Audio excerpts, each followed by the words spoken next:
Glory to Jesus Christ. Glory to Him forever. There are two more purposes for which we can use the name of God rightly. And with this we will try to conclude the consideration of the second commandment and our examination of our soul.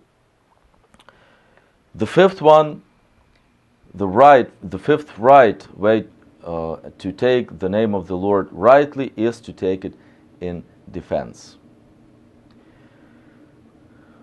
Against what? The question is.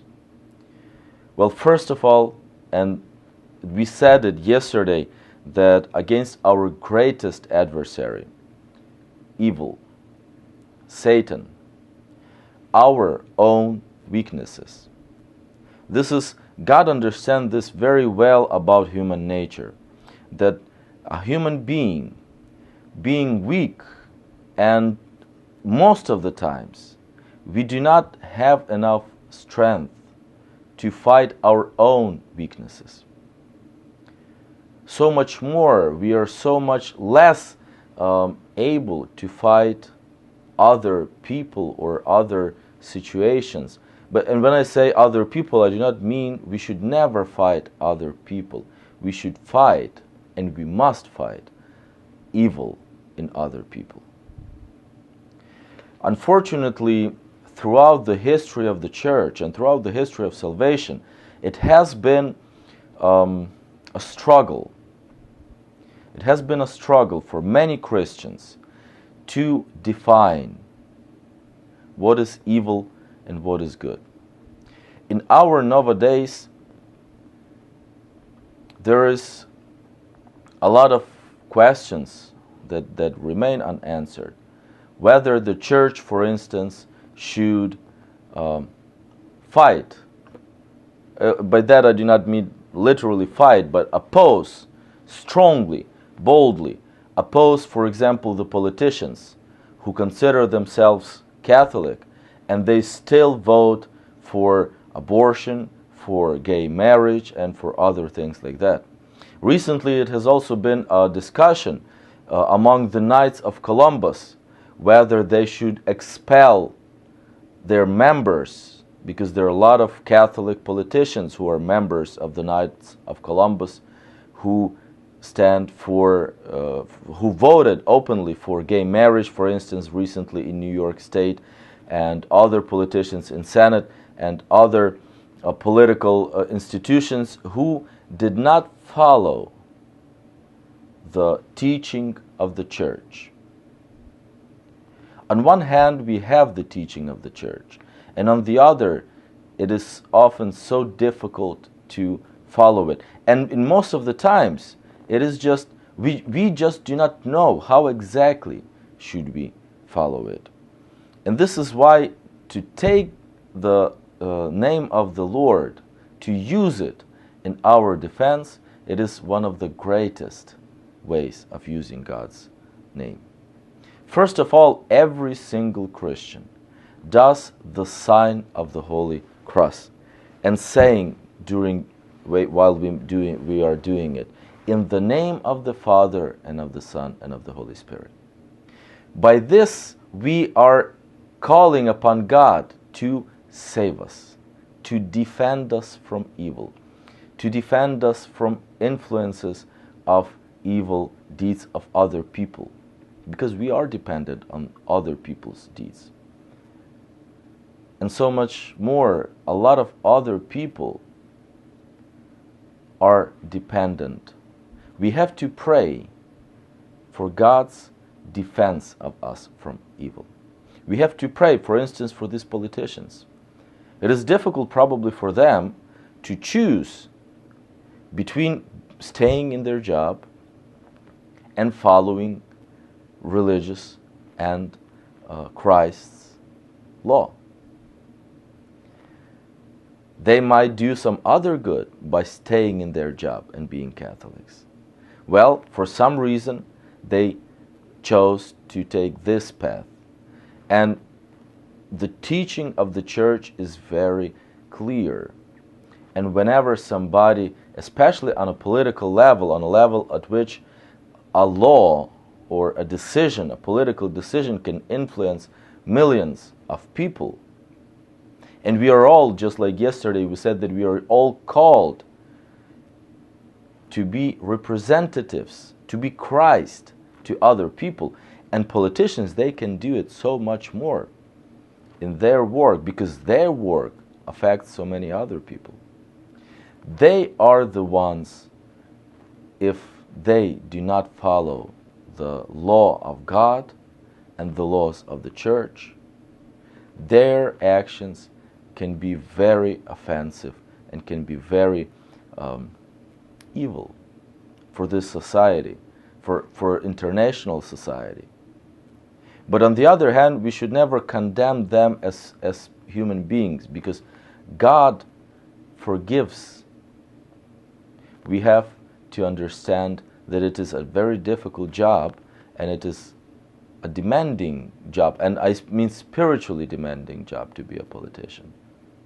But we have to take the Lord, the name of the Lord, and to call upon Him for our defense against even those politicians, against all the evil that is being presented to us through the culture, through our own weaknesses.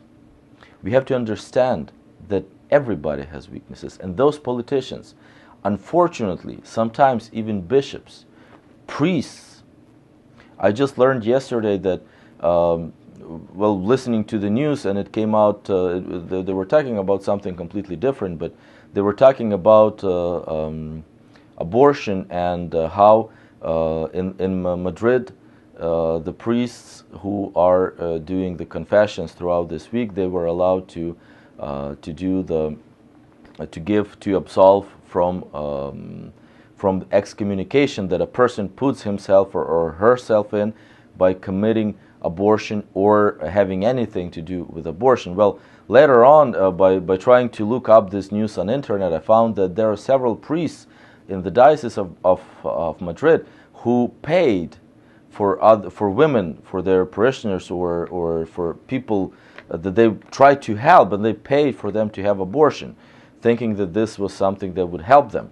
And I'm sure there are a lot of these things happening in other places, and it's just not only in Madrid. It's just that because our focus is on that city right now, because of the World Youth Day and Pope arriving in Madrid today, and a lot of attention is brought to that place. But these sins, these are the modern sins of modern society: abortion, euthanasia, our misunderstanding, social misunderstanding of the concept of family, of the concept of education, of the concept of relationship between a father and a son, or parents and children.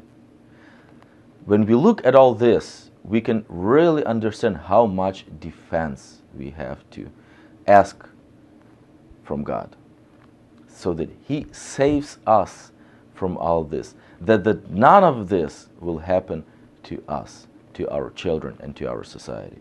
It is happening, but still God is the only one who can deliver us from that.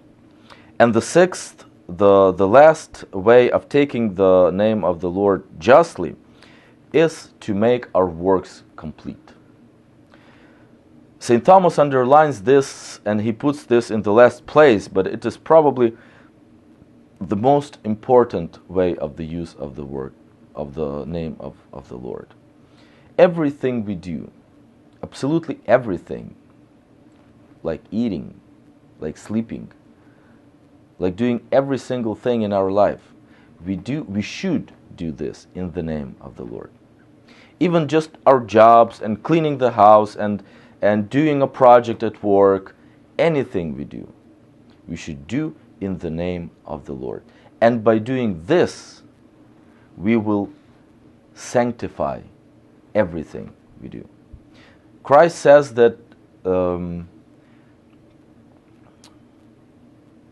worker works. How was that in English?